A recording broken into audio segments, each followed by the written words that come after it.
So to start, can you tell me a little bit about the audition process and what you had to audition with?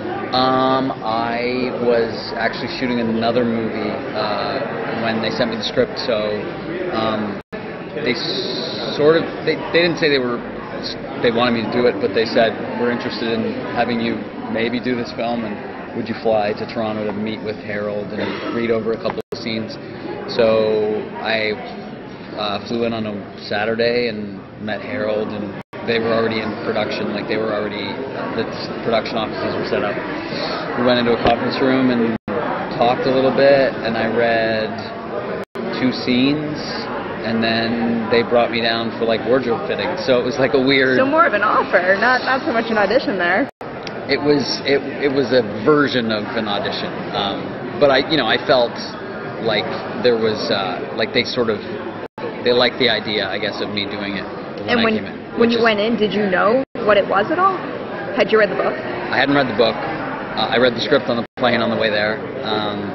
So, just had an idea of what I wanted to do with the character, which is what we talked about. And then, we just sort of had the same idea. It's nice to walk into a situation where you feel like they want you to succeed rather than, like, prove it, Like, let's prove that you can do this. I felt more like he really wanted it to work, and I think the idea of me doing it had been sort of thrown around for a while, but I don't know, it just sort of happened. That must have been very encouraging, and ultimately the director makes the decision, but I imagine there must be a degree of confidence on your end. So what did you think to yourself made you right for this role? Well, I think just when I read it, I was just sort of like, you read some things and you're like, this is a big stretch for me, or this is really going to take a lot of work to sort of lose a lot of parts of my personality and find other parts of it. This I just read and I was like, this is kind of, especially where I was in my life, it was kind of a no-brainer. I kind of was in the right, I'd been working, so my, whatever that muscle is that was working, just being comfortable with the day-to-day of like working on the character was already in there, but I just sort of had I just had a feeling, and I felt like Harold wanted me to succeed and wanted me to do it. So when you walk into a room like that, it sort of makes the whole process a little easier. And how was that feeling going from there to set then? Because I imagine you got to set and had some confidence too, or was it more work? I mean,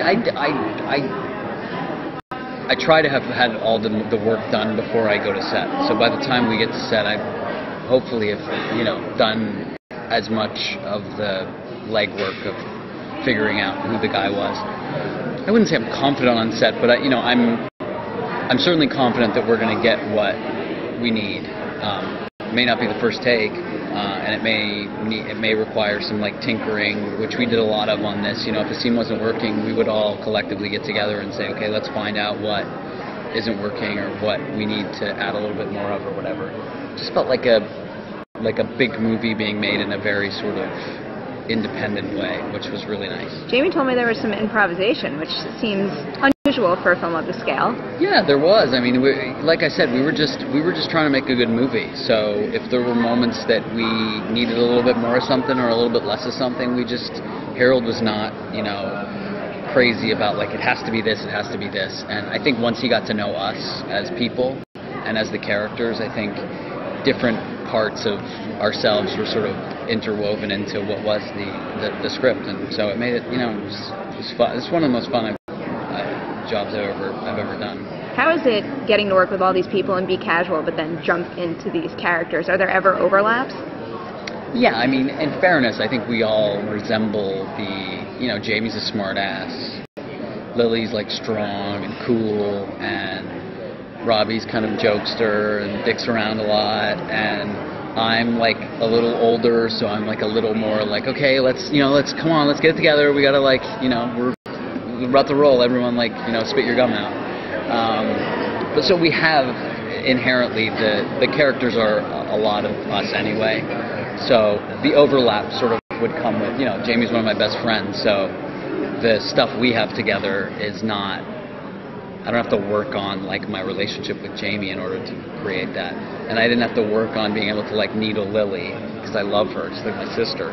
But there was no like kid gloves put on with anyone. We just sort of were with each other. So you know, we looked for each other for, not critiques, but like, you know, I would always look over across it, you know, whether it's Lily or Jamie or whomever, and sort of get a sense as to like whether it worked better another way, or, and obviously alongside with Harold, but you know, it's nice when everyone's on the same page and they're just collectively trying to make good movies. And how about in terms of everybody's own process? I'm sure all of you guys have your own methods on set and the types of direction you like to get. Did anybody have anything extreme that kind of stuck out?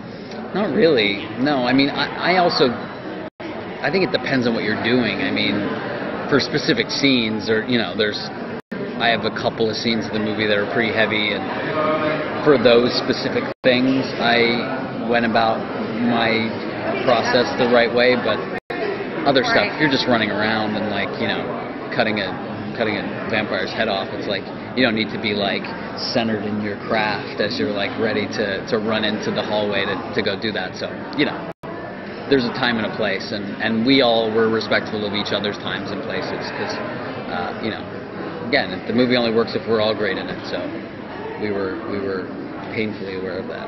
And how are you feeling about going into Hall H soon? I have 6,000 people. That's all they told me, 6,000 people, so I don't know, I'm excited. You know, this is gravy. This is not what you sign up for. You know, this is all like the icing on the cake. So I'm just excited. I think it's gonna be great. What is the craziest thing you've seen at Comic-Con so far?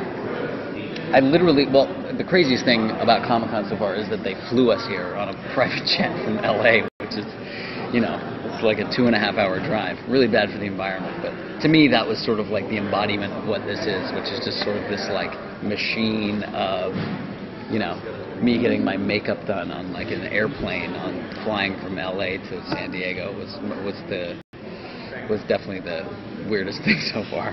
And if you could dress up as anything and go onto the convention center floor, what would it be? Thor. I think that's appropriate. You should do that. Might. Maybe I'll steal Chris Hemsworth's job. Try to get big enough and try to steal his job. I'm sure he needs a break. He probably does need a break. He works a lot.